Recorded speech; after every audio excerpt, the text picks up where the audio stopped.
Miembros del Partido Paraguay Pajurá se manifestaron en la mañana de este viernes en Asunción, exigiendo a las autoridades del gobierno mayor seguridad, principalmente para las mujeres.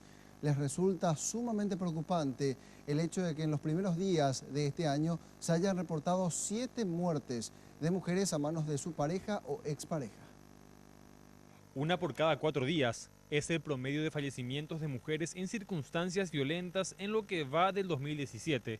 Según estimaciones de continuar este promedio, a fin de año podría duplicarse la cantidad de feminicidios en nuestro país. El Departamento Mujer del Partido Paraguay Pajurá llamó a levantarse contra esta situación en una gran marcha.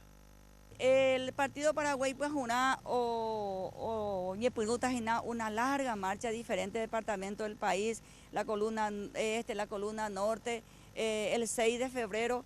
Cuñacuera está ahí parte de esa larga marcha, porque esa larga marcha, el sentimiento, la preocupación, el sufrimiento de todo un pueblo, Cuñacuera está ahí parte de esa larga marcha, pero yucue oro guajepe Paraguay, ro denunciar la violencia en contra de las mujeres, ella va cuñado oñe considerado persona de segunda categoría, oñe considerado como objeto, oye yuca, oye viola, oye mombo, oye pedaza.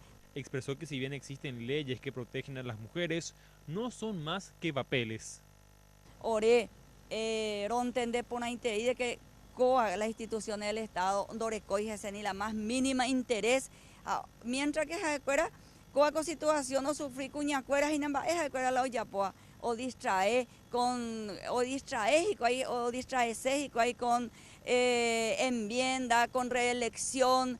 Informaron que en los próximos días estarán llevando a cabo una volanteada en las calles con el objetivo de concienciar a la población respecto a esta situación.